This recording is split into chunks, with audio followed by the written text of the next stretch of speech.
I'd like to dedicate such merit as this lecture may possess to the memory of the great Thomas Paine, the bicentennial of whose death will fall on the 8th of this month, next week. Thomas Paine, as well as having originated the American Revolution and tried to make it more radical by calling for the abolition of slavery, also played a good part in the French Revolution and tried to make it less absolutist by opposing, for example, the application of capital punishment to members of the former regime, and said rather beautifully that to have had a part in two revolutions was to have lived to some purpose. He also is the originator, at least in the popular mind, of biblical criticism. His Age of Reason was the first attempt to bring within the purview of those who were just learning to read, the newly literate, the artisan class, the idea that the one book that they all knew, the holy text, might not be holy writ after all. I was Xeroxing a couple of pages of Deuteronomy yesterday in my hotel, looking exactly as I look now. And of course, as you start to do that, it runs out of paper and malfunctions, so I had to summon one of the very nice clerks at the hotel who said, as he laid the Holy Bible flat and ran off some Deuteronomy for me and some Leviticus, "What are you preparing a sermon?" And I said to myself and to him, "I cannot tell a lie," and I said, "Yup," and then because I can't tell a lie, I said, "You might say that." Now, a word of preparation. Gore Vidal was once sitting with Sir Noel Coward and said to him, as one massive old darling to another, said, are you telling me you've absolutely never, ever had any sexual contact at all of any kind with any woman? And Noel Coward said, "Certainly not." And Gore said, "You mean not even with Gertrude Lawrence?" And Noel Coward said, "Particularly not with Miss Lawrence." Well, I'm a critic of all religions and of all faiths, but the one with which I particularly don't agree is the one in which I was raised, and the one which I loved, love still.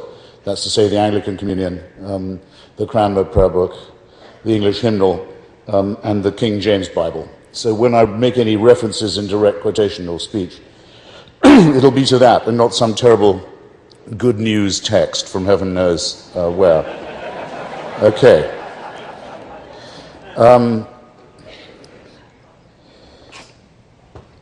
Those of you who have that tradition in common, by the way, with me, will remember, I hope, Arthur Hugh Clough and "Say not the struggle, naught availeth."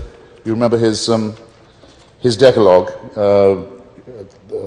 It's a very fine piece of mid-Victorian work.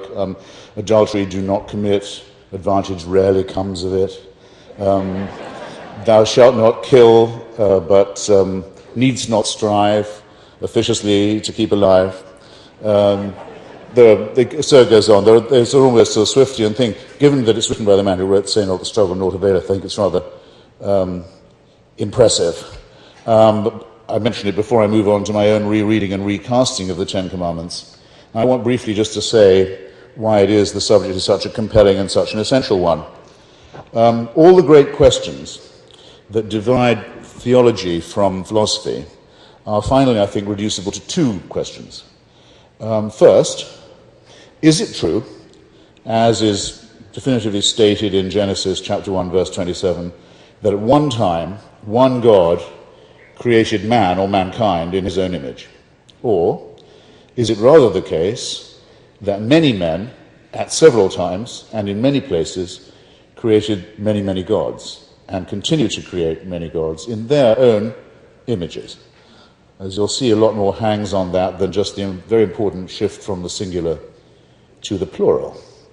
Second question is this: is our sense of right and wrong, our knowledge of right and wrong, if you prefer good and evil, is it proper to ourselves? Is it innate to us? Is it our pride, our property?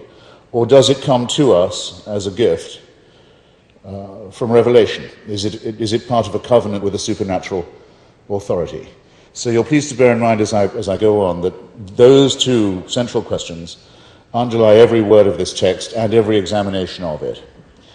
Now, it's not as easy as many people, including Clough, may have thought, to isolate and identify 10 commandments and then just do your own version of the Decalogue. To begin with, the commandments appear 3 times at least in the Old Testament. And they are, in their several and discrepant appearances, they're embedded in great slabs of prose, which also mainly consist of orders, commands, other forms of edict or ukase, often very minutely spelled out and very highly codified and specified.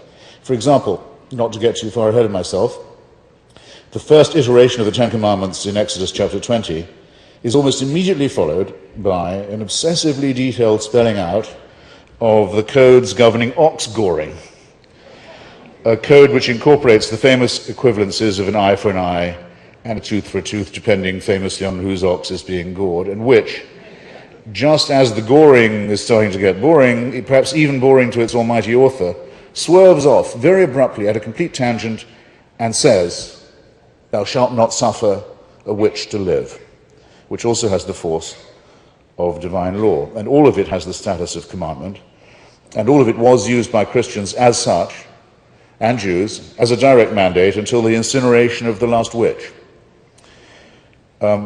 A process that's still going on in some parts of the world, most notably in Africa, and an event in our history that we have good and sad reason to know is still quite distressingly recent. So it's quite difficult to know where the 10, the Decalogue of Commandments, leaves off and the other instructions, ukases and edicts, so to say, kick in.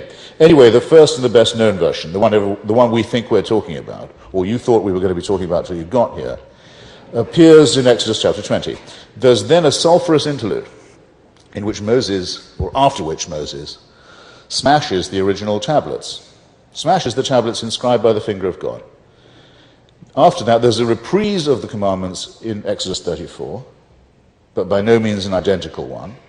And then after many wanderings and many sufferings on the part of Moses and his followers, the entire business, the whole Decalogue, is again redone and restated in Deuteronomy chapter 5. A lot of people are surprised to hear this. They shouldn't be. The Pentateuch, or the Torah, has within its 5 books 2 different accounts of the creation story, 2 separate genealogies of the seed of Adam, and 2 completely discrepant stories of Noah's flood. Bear this in mind because we're coming back to it. So, without forgetting these impending revisions that are coming to us, let's take the original version of the commandments anyway, in their due order, see where they lead us. Now, the first thing you'll notice is that the business takes 16 verses, not 10. And the first injunction has very little to do with morality, if anything, and a lot to do with the amour propre of the lawgiver himself. And nor is it self-evident that the various declensions of this throat-clearing of the first commandment are the same. No graven images are to be made of any living thing on heaven or earth or in the water. Is that one commandment? Possibly. No prostrations are to be made before any such image, which is not quite the same, is it, as the prohibition upon their manufacture. And the punishment here, which isn't cited for any other of the transgressions, is specified, is that the 4th generation of the offender's children will be penalized for his sins. Some might say that the idea of punishing successor generations is a repulsive one, or at least not necessarily a moral one. It's more a frightening one than a moral injunction. And therefore it's not a surprise to find stipulated by the Lord that he's a jealous God, as the King James Version has it, the authorized version, and will not allow other deities to be put on an equal footing with him. Again, a little depends here on which translation one's employing, but it's permissible to speculate that Yahweh knows that there are other gods, or at least suspects that there may be other gods, and resents them, or anyone turning their affections in that direction. In other words, it's odd that this should be considered the foundational document of monotheism, since there appears to be someone who is uneasily, not to say uncomfortably, aware of the polytheistic possibilities of reality. After all, it's not so surprising again, I address myself here to people who like to rest their case on miracles. In Egypt itself, earlier, the pharaonic priests had agreed to a duel with Aaron about miracles, which both of them could produce. So that the ability to produce a miracle testifies to the validity of no particular faith. Their conjurer could produce great wonders also. So what we appear to be looking at is an angry competition for monopoly affection among an oligopoly of potential deities, somewhat more like the cruelty and caprice of Olympus. And the story is told by the already terrified fans of the apparent winner. So if you like, you can call all of that one commandment, but it seems to me to be multiple ones and multiple injunctions. You are still, with the jealousy and with the vanity and the caprice, you still have a separate commandment on not taking the Lord's name in vain. And once again, it's all backed up with the specific threat that offences will not be soon forgiven. In fact, let me quickly, if I can find it quickly, not waste the time of that very nice Xerox operator, actually read it to you as it occurs in the King James Version. Both of these multiple commandments. Thou shalt not make unto thee any graven image or any likeness of anything that is in heaven above, or that is in the earth beneath, or that is in the water under the earth. Thou shalt not bow down thyself to them nor serve them. For I, the Lord thy God, am a jealous God, visiting the iniquity of the fathers upon the children unto the third and fourth generation of them that hate me, and showing mercy unto thousands of them that love me and keep my commandments. So you might think that someone who keeps the commandments won't have their children persecuted unto the next generation, so that if the next generation of children didn't keep the commandments, they'd still be protected by the fact that their parents had kept the commandments. But no. Thou shalt not take the name of thy Lord, the Lord thy God in vain, for the Lord will not hold him guiltless that taketh his name in vain. Right. See where I'm going with that. All of this suggesting a great insecurity and unease. Then comes the requirement, again tediously repeated, for the observance of the Sabbath day. Remember the Sabbath day to keep it holy. 6 days shalt thou labor and do all thy work. But the seventh day is the Sabbath of the Lord thy God. In it thou shalt not do any work, thou nor thy son. I may as well finish this. Nor thy daughter, thy manservant, nor thy maidservant, nor thy cattle, nor thy stranger that is within thy gates. Uncontroversial in itself, a day off, but again, having nothing to do in this case with ethics or morality, but only with the fear of the Lord. It is only obedience to that fear that is moral. And it's interesting as marking, not for the first time or the last, those to whom it applies. Male bosses and employers are the ones addressed, and their manservants and maidservants, nor their cattle are permitted to work on Sunday or the Shabbat. A confusion between people and chattel, that is going to recur again very soon. Indeed, if anything can show you that there's a good argument that the commandments are man-made and not God-ordained, it would be the general Exodus emphasis on agriculture and sheep and lamb and goat products in general. I had a debate on the BBC recently with Canon Slee, one of the deputies of the Archbishop of Canterbury, in which I said that one of the things I disliked about Christianity when I was quite small was having to think of myself as a member of a flock. In other words, as a sheep or lamb. And also to having to reflect that shepherds don't look after sheep just because they like them, though some shepherds like them much too much. But in order that they can first fleece them and then kill them. And Slee, to his credit, he took me up on it rather decently. He said, you know, it was a problem for us with the church in New Guinea, where I served for a considerable time, because as with a huge number of areas of the world, there are no sheep in New Guinea. Exodus is limited in that way too. Even the animals it describes aren't available everywhere.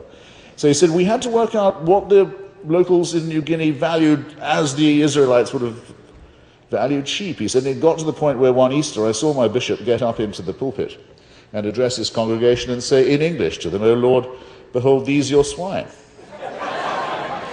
So you see how off the track you can get, off the beaten track you get with agricultural metaphors and how confining they can be. And of course it would have to be a pig, the very one that Yahweh most eloquently condemns elsewhere. As I say, if this is God-made, it looks somewhat man-made all the same. Now, furthermore, if one day and only one day is holy, it can suggest that others are profane. And that's led to a good deal of fetishism of the Sabbath and of Shabbat. I remember when I used to work in Northern Ireland, trying to point out to the Reverend Ian Paisley, I worked for a Sunday show at the time. He wouldn't be interviewed by anyone whose show or newspaper came out on Sunday. So I tried to point out to him, Reverend, it's the Monday papers that are printed on the Sunday. And I could see his piggy eyes sort of narrowing as he took this in. It took him a long, long time before he'd given an interview to The Observer, but in the end, reason prevailed. So why not just say that the worker deserves one day off in 7? Why say that it's necessary only because the Lord, who effortlessly made heaven and earth in 6 days, doing what came naturally, rested on the 7th? Anyway, make a note of this stipulation, small though it may seem, because it's coming back. It's crucially varied in the Deuteronomy version. All right, moving right along. The next 5 commandments are famously brisk and terse, with the slight exception of the order to honor one's parents, because that comes not with the threat of punishment, but with an inducement this time. Obey it, and thy days may be long upon the land which the Lord thy God giveth thee. So once again, one's forced to notice, these rules are not being urged for their own sake, or because they are innately and self-evidently moral.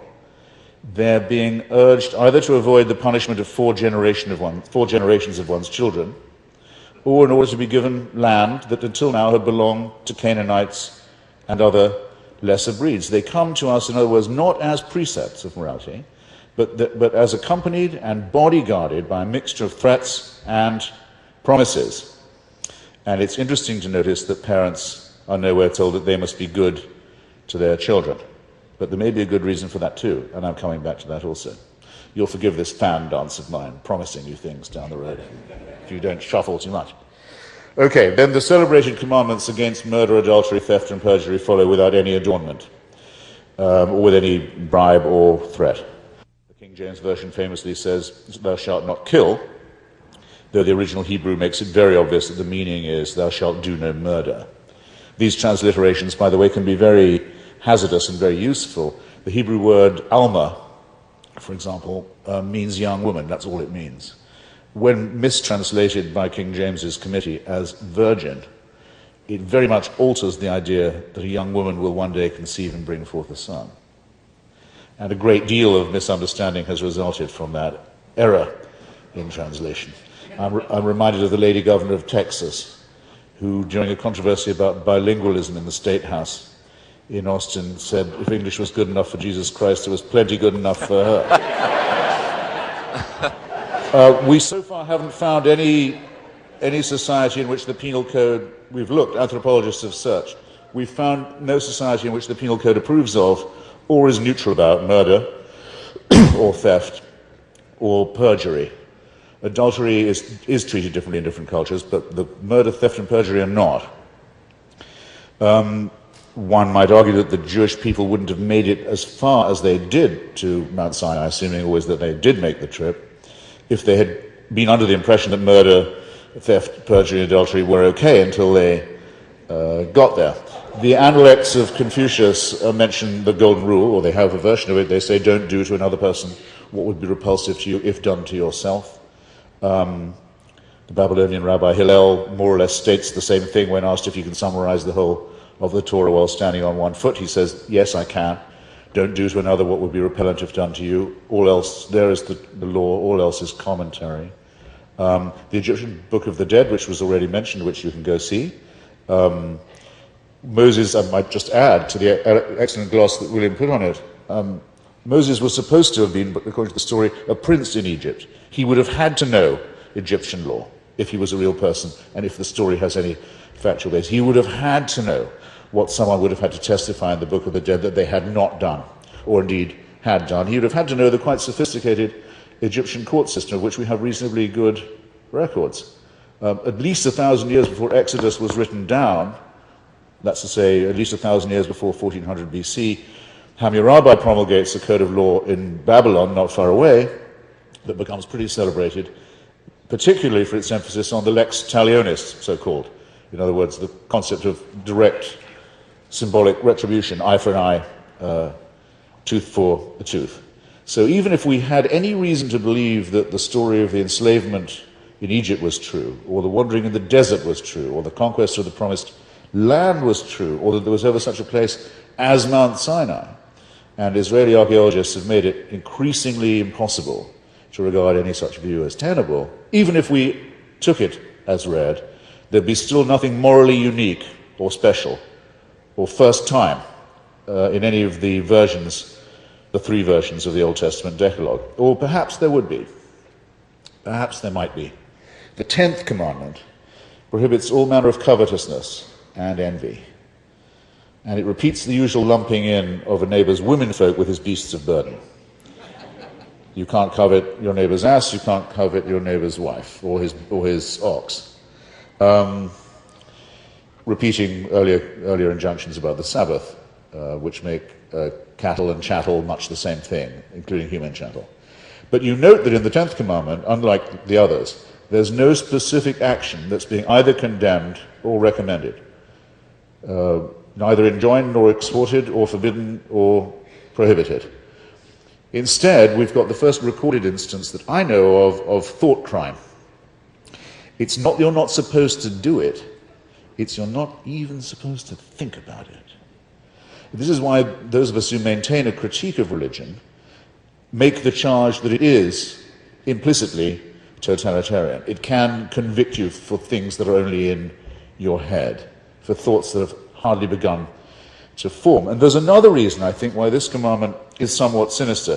It appears to forbid the poor from resenting the rich, if you want to make a left critique of it, or if you want to approach matters from a free market point of view, it seems to crush the spirit of emulation and competition that's involved in wishing you had a better life.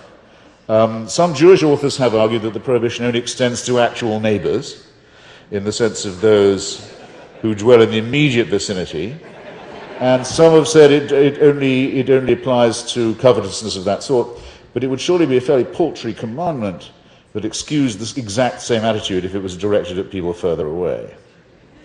And only then do you notice, when that thought has occurred to you, in the mind that you have that's always alive with subversive thinking, you suddenly notice that the children of Israel are precisely and all the time being ordered to covet, being enjoined to covet, being told they must envy and hope to annex the lands, the flocks, the herds, and the women of neighboring tribes. They're kept going by greed, by the thought soon all these people's property will be yours, and that you'll be licensed to take it by force and kill them and have the land and not the people. This is perhaps why, this ambition is perhaps why there are no prohibitions against, say, slavery or rape or genocide or child abuse in the Ten Commandments. It's not a matter of leaving these out or applying situational ethics to a time that was not ours. It's not that, I don't think so. Such things have always been known of and usually deplored. It's more, I fear, that such terrible things as rape, enslavement, genocide and child abuse are just about to be mandatory. They're just about to be forced on people as things that they are not just must not do, but must do if the conquest is to continue. The remainder of Exodus, Leviticus, Numbers, and Deuteronomy, of the Pentateuch in other words, is largely taken up with exact codification of the different kinds of enslavement of Jewish servants and non-Jewish serfs, the conditions of mass murder and despoilment of other neighboring tribes. There are also incidental and, so to say, by the way, commandments, such as the one to stone to death any child that disrespects its parents, and the prohibition on seething a baby goat in its mother's milk, one of those random commandments on which the whole laborious edifice of kosher and kashrut has since been raised. So, let's just trace again, to be sure where we are, amid this blizzard of conflicting hysterical orders, the evolutions of the Decalogue. After the commandments specified in Exodus chapter 20 comes Exodus 21, a chapter of so-called judgments, which gives the verdict and sentence in advance for any number of crimes, from smiting to slave rebellion, and from ox goring to witchcraft. And these two have the forces of commandment, and the penalty in all cases is death. Moses then returns from his audience with God to discover his people have lapsed into calf worship and other frivolities. As I mentioned earlier, he thereupon smashes the two tablets, which would surely at that time have been the most precious artifact that could possibly have been known to man, as having been conceived and made wholly by God, smashes them and summons the Levites of his contingent to inflict exemplary punishment. And I quote now from Exodus 32, verses 27 to 28.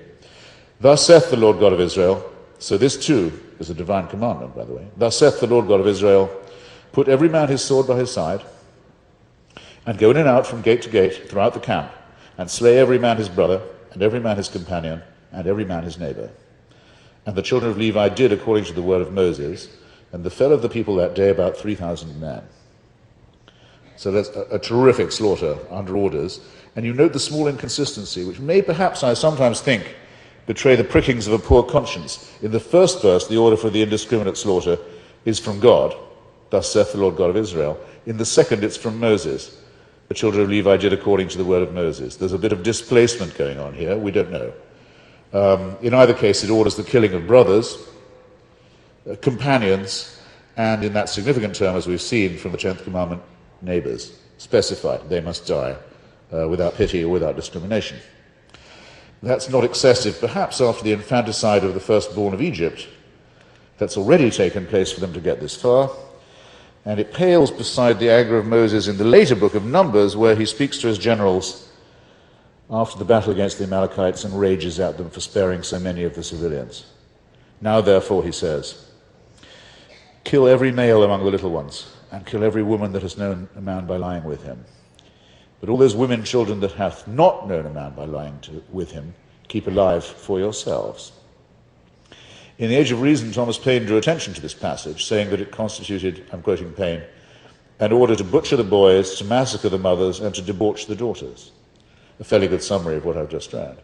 And this earned him a hurt and high-minded rejoinder from the Bishop of Llandaff, a blithering Welshman who used to try to debate Paine on these questions. He didn't contest the butchery of the boys or the massacre of the mothers, but he did say very plaintively that it wasn't actually stipulated that the daughters were being kept alive for immoral purposes. In other words, the bishop left open the possibility they were being kept as, I suppose, pets. Anyway, after the Levite massacre has shown the Jews who's boss, new tablets are inscribed and presented. In Exodus 34, verse 38, these are for the first time, and the only time actually, and only in other words in the second occasion, directly referred to as the Ten Commandments. But they're almost entirely different commandments. But they're almost entirely different from the first version. They are preceded by a ban on intermarriage between Jews and Canaanites, Jews and Hittites, Jews and Amorites, Jews and Jebusites, etc., lest mixing of blood should mar the covenant. So there's an early racist injunction. Then the tablets repeat the commandments concerning the Sabbath and concerning idol worship.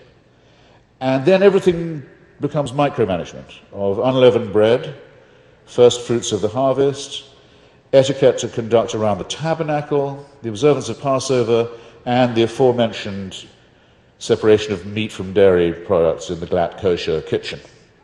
Highly insipid when compared to the 12 or 13 of 20 or so verses before, but nonetheless the only ones now remaining to the children of Israel that are written in stone, because the tablets are back.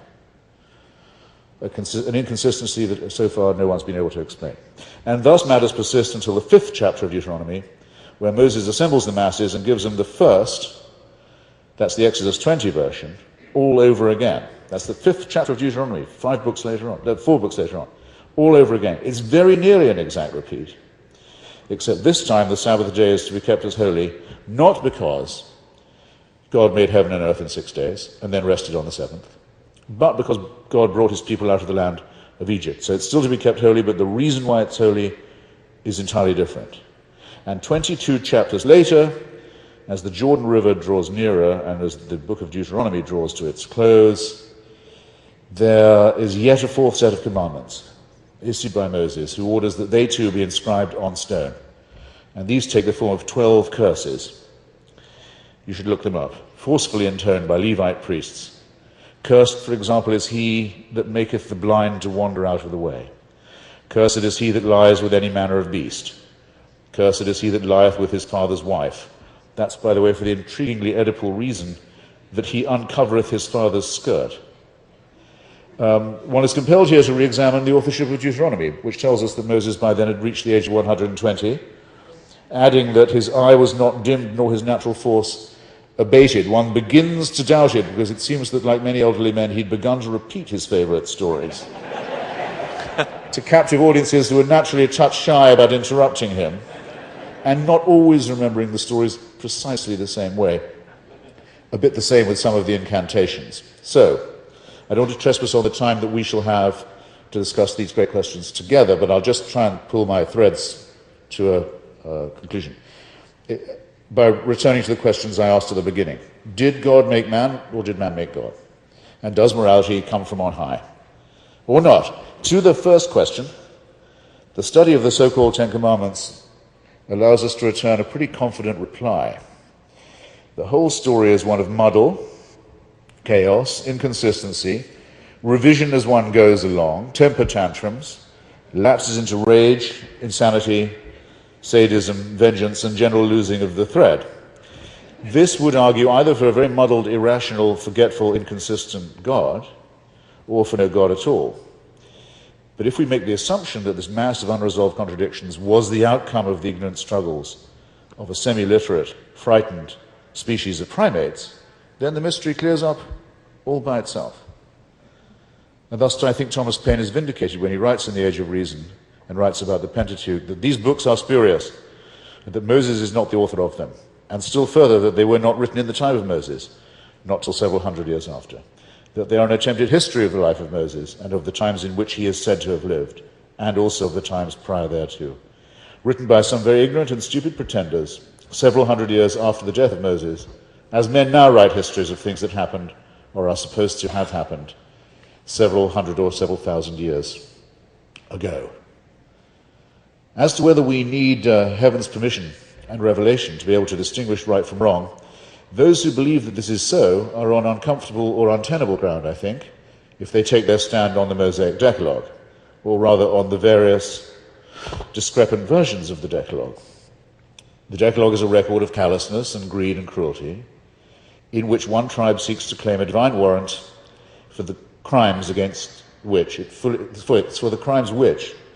crimes against humanity which it fully intends to commit in any case, and goes on to commit, this time under the leadership of Joshua, with every sign of relish at its own propensity for genocide. So how could this wretched state of affairs be amended? I've been challenged and asked to update and extend the Decalogue. Well, I think we might as well first have a standardized 10, which at present we don't. Out of a possible 10, as people say, a maximum of 4 have anything to do with morality. And these are all shalt not type commandments, they're prohibitions. If I'm permitted my own wish list, and if I'm allowed to update Arthur Hugh Clough and produce the latest Decalogue, I don't think I'll propose a New Testament-style update of the sort that orders us to love one another because, call me old-fashioned if you will, the idea of mandatory, compulsory love has always struck me as a rather sickly one, or even a sinister one, especially when it originates as an injunction from a Godhead of which, or of whom, you're also supposed to be afraid. To be ordered to love someone of whom you have to be in dread is a form of sadomasochism. It's the essence of Orwell's Big Brother cult. It's not enough to obey, you have to love the obeisance as well. It's the seedbed of the totalitarian. Love cannot be exacted. But one might argue in searching for a new code that at the very least we might enact some stern prohibitions. It's not just our modern sensibilities, I think, or our consciousness of the fragility of our survival as a species that might incline us now, if we were drawing up a code, to forbid slavery, to condemn genocide, the rape and torture of children, and the despoliation of the natural order of the world. I hope that these might be considered, in Benjamin Franklin's great words contributed to Thomas Jefferson's great preamble, self-evident. Unfortunately, though, we can't do this by amending this book, because slavery, genocide, and the rape and torture of children are not merely not denounced in the first 5 books of the Old Testament, they are rather very enthusiastically recommended. So if we search for ways of doing the right thing, we're consulting the wrong book, and we're looking for morality in all the wrong places.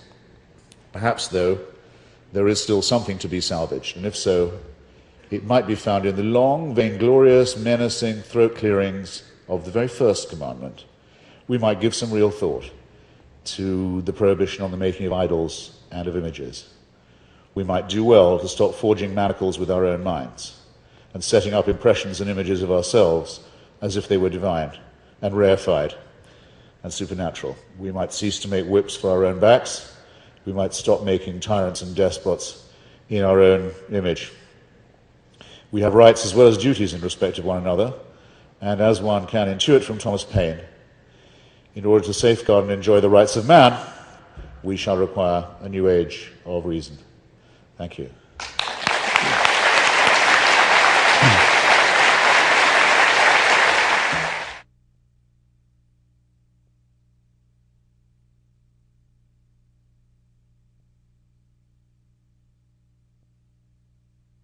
Well, I think it's a very important cultural question. What are we to do with the need we have for the numinous and the transcendent when we've got rid of, or talked ourselves out of, or evolved beyond, or educated ourselves beyond the superstitious and the supernatural? That we have not left the numinous and the transcendent behind when we've done that. The need that people have for music, for love, for poetry, for landscape, and so on isn't to be denied. It doesn't. The religious are not allowed to claim it unless they want to be pantheistic, which of course many of them do, or without realizing it. I'll give you what is my favorite example. I wrote a book about the Parthenon, a building which I think I couldn't do without. I'm sure everyone will know what I mean. I could no more do without it than I could Hamlet, or the Ode to Joy, which I think of as one of the great achievements of civilization, and certainly one of the great achievements of religion. But I can go to the Parthenon, I was there recently, and appreciate the fantastic symmetry and beauty and grace and openness of it without caring at all for the cult of Pallas Athena, or the Eleusinian mysteries, or the Panathenaic procession, all the animal sacrifices, and quite possibly the human sacrifices that were involved in those ancient Greek cults and religions. And I think in other words, the great cultural task facing post-religious society is precisely how to assimilate the insights of the religious part of humanity and the achievements of it without giving way to superstition or the supernatural, or without making for ourselves further temples where further sacrifices of humans will be exacted from us. And I think a good person could give a life to the solution of that conundrum. Everyone has to give some part of their life, I think, to working out how that's done, how we keep Ely Cathedral, how we keep religious devotional music and painting and poetry, like John Donne and George Herbert, for example, while appreciating that they were written under illusions that we don't need to share. Well, I'll have to put myself in the care and safekeeping of the audience. I mean, if it's thought by everyone else that I didn't discuss the text as if it were in context and as if it were of its time and of its society and of its agricultural origins and so forth, if everyone is under the same impression as you are, then I have failed. I'm not going to ask for a show of hands. Apparently I don't need one. But if, as you say, it is not to be taken literally, but only at best metaphorically, then you've made the main concession yourself. And my argument would then be, well, is there anything of non-primeval morality that this is the question I asked, that we owe to this, something that without this we wouldn't have?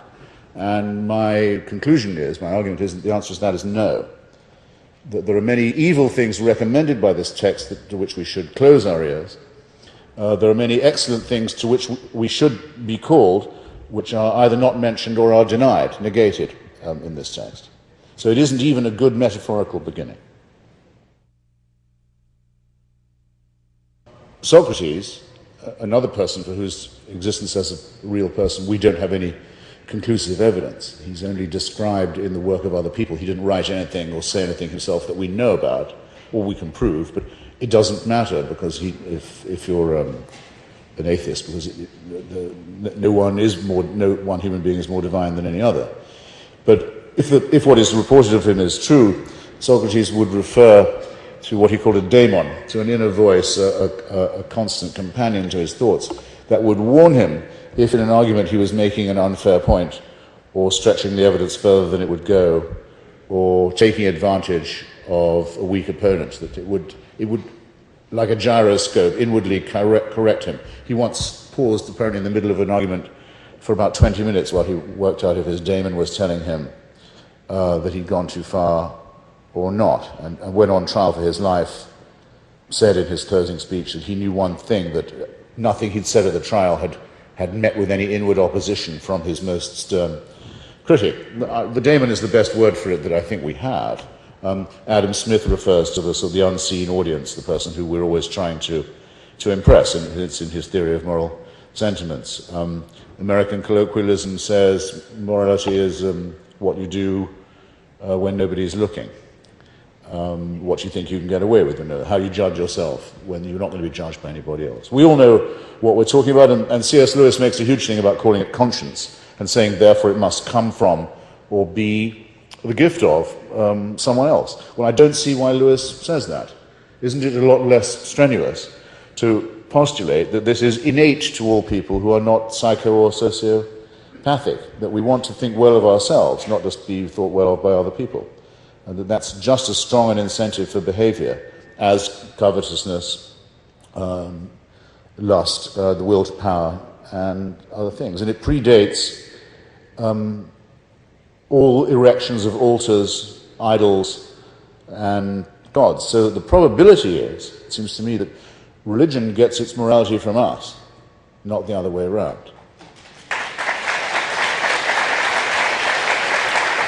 Thank you. And just to see if I can ram that home, I formulated it as a challenge. And I've done this now in debates with quite senior rabbis and of various congregations and bishops and so forth. It's this. It's a simple question. I haven't yet had an answer to it, so I'll put it on the record again. You have to name for me a moral action taken or a moral sentiment uttered by a believer that couldn't be taken or uttered by me as a non-believer. Something that only a believer, a person of faith, could do. I couldn't emulate because I don't have any belief in God. Now, so far, no one's been able to suggest anything under that heading. But there's a corollary question, much briefer, and where you don't have to stay for an answer. You have to think of a wicked thing said or an evil thing done by someone only because they thought God was telling them to do it. Now you've already thought of one, haven't you?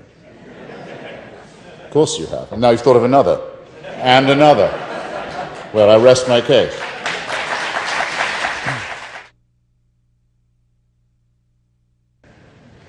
The evidence is, from recent measurements of opinion, I'm very distrustful of opinion polls, as a rule, and they tend to ask superficial questions. But the Pew Research Center in the United States has recently done a lot of work on religious allegiance, and what it's found is that the largest growing minority in your southern neighbor is those who check none of the above in the box marked faith.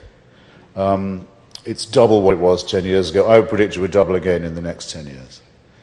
It's about 13 to 14% now. These are not atheists, I should say, but they are people who, if you wanted to say what their common and unifying proposition was, it would be this: an ethical life can be lived without reference to the supernatural. Simple proposition. And that plus, I think, the desire to defend the Constitution and the idea of a secular republic and the separation of church and state from theocratic bullying, both at home and abroad. People have had enough of being menaced and threatened and lectured and terrified by those who claim to have God on their side, whether it's obviously the forces of jihad or more insidiously and nearer home, those who want to have stultifying nonsense taught to American school children with taxpayers' money, let alone the idea that equal time should go to stultifying nonsense. In other words, after the biology class, we have the intelligent design moment. Don't call it intelligent design, by the way. You've made a concession if you agree to call it that. Call it creationism, just want to go. So then we have the astronomy period, and then we'll do Mrs. Jenkins will take you for astrology after the break. And then tomorrow we'll have your alchemy papers all ready. It's enough to make a cat laugh, and people won't have it. Nobody wants to come from a state that gets laughed at for that kind of stupidity. And no one's going to hold their convention in the capital city of a state that does it. And it's been defeated now in every court and school board in the land. And I'm proud to say, I think, after battling it for a long time, I've lived to see these people defeated. Not just defeated, but also humiliated, which is very nice.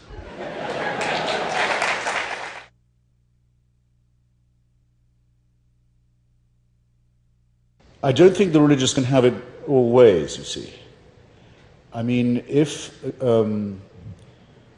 intercessory prayer, for example, is valid, and if God can be called upon to save, well, let's take the most obvious example, the life of a sick child, and the child recovers, then God has just taken on all the if that happens and is attributable to the intercession, then God has just taken on the responsibility for all the children who don't recover. And the religious get very uneasy when you talk to them like this, because they both do want to say that help is available from on high, but if it's available sometimes, why isn't it available all the time? Why is it so mal-distributed? Why is it so random? Why is it so capricious? It only replaces the argument about suffering and evil to where it was in the very first place, which is why the more intelligent religions are very sparing about claiming divine intervention, because they don't want to arouse too great a demand for it. Now, you may be asking the wrong person when I hear a lot of this stuff, it's white noise to me. If someone dear to me had died, well, this has happened to me, as a matter of fact. If someone comes up to me and says, well, at least they're in a better place now, I don't even remember to be insulted, really. Though I could take offense, I think, at such a fatuous thing being said to me uninvited. But what I can't understand is why I can't put myself in the position of someone who would be pleased and comforted to hear that. I just can't. I'm really sorry. Nor can I imagine myself saying it to someone who'd suffered a real loss. I can't imagine the expression I'd have to put on my face to say such a thing. So, maybe I'm not the ideal person to put this question to.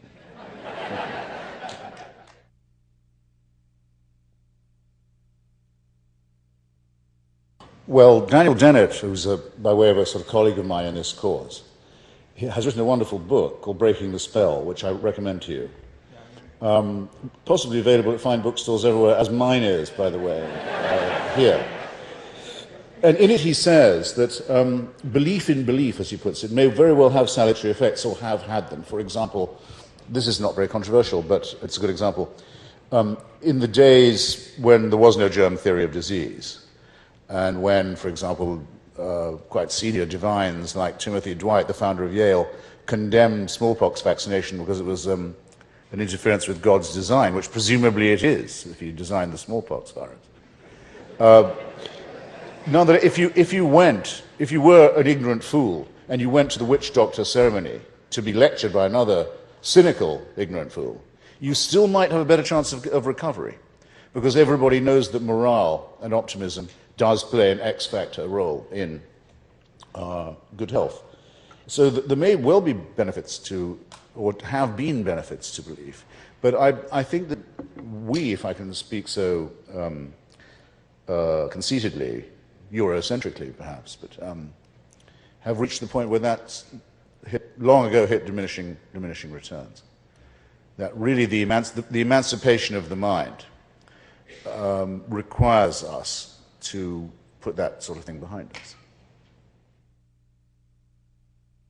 The reason why there's a gulf fixed between me and a believer, and also why I have difficulty understanding quite why it is that believers do believe it, is this. If it was demonstrated to me that Jesus of Nazareth had never existed, all right, that there was no truth to the story at all, my life would go on exactly as it had, and that all the dilemmas that face us would, in my view, be precisely the same as they always are. How do we live the good life? What are our responsibilities to one another? How can we improve on this? How can we build the just city? All of these questions would remain as they will for every generation. To the believer, it would have to be a calamity to discover that this person never existed. They would have to say that their lives were pointless, were meaningless. Now, just think for a second what a confession that constitutes. What an abject confession that is. Well, in that case, I don't care, they'd have to say. Without as St. Paul says, if there was no resurrection, no bodily resurrection, then we are of all people the most miserable. What is it to believe this kind of thing? If I say to a Muslim, you know that the Prophet Muhammad very probably didn't exist anyway, he certainly didn't take dictation from the Archangel Gabriel, don't be silly. The guy acts as if I've said the most unbelievably horrible thing. As if life would be unlivable if what I said was true, or even if I was allowed to say it. What is this? What is this? I ask you. It belongs to the childhood of the race. It belongs to our bawling, spoiled infancy. We have to grow up and get over this. Now, why it is that people believe it, I think I can make a guess. I think people are afraid of dying. And I also think that they can be persuaded that an exception can be made in their own case.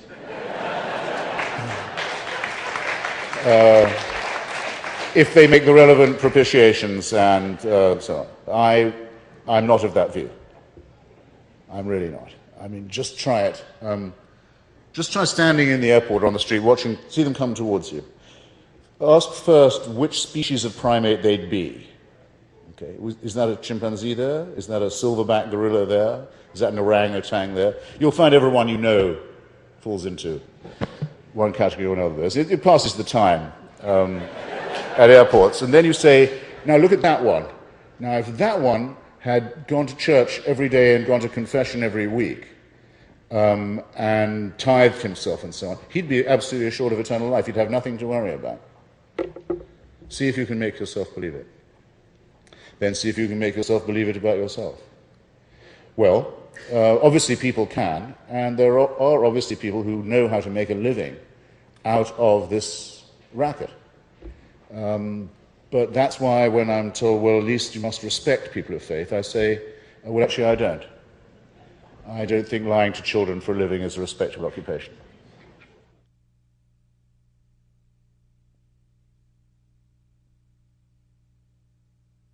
Oh, no, I think the First Amendment to the Constitution, which I keep mentioning, is correctly the First Amendment, because it has an establishment clause forbidding the Congress to make any law respecting an establishment or a support of any religion. And it also has a free exercise clause forbidding Congress to make any law abridging the freedom to attend any religion, any church, or practice any religion. And I think that strikes exactly the right balance. It originates from the time when it was decided to disestablish the Anglican Church, because it had been the church of British imperialism in Virginia. And the motion of Patrick Henry in the Virginia House was, well, no, we shouldn't go on subsidizing the Anglican Church. Instead, we should subsidize all churches. And Jefferson and Madison said, no, here's a revolutionary idea. Let's not subsidize any. People who want a church of their own can go to it, but they'll have to pay for it out of their own subscription. I would vary it only in two ways, and I think I could plead the Constitution in both cases. First, I don't think churches should be exempt from taxation, because that constitutes a subsidy. So tax-exempt churches shouldn't be allowed. Second, I think if someone's found mutilating the genitals of their children, they should go straight to jail and shouldn't be allowed to plead a religious right to do so. Same with honor killing, same with polygamy, same with bride price, same with child marriage, and I think if a Jehovah's Witness or a Christian Scientist lets a child die from neglecting to take them to the doctor, the same should apply. That should be the last thing they do on the outside. So obviously the common law has to be made to apply.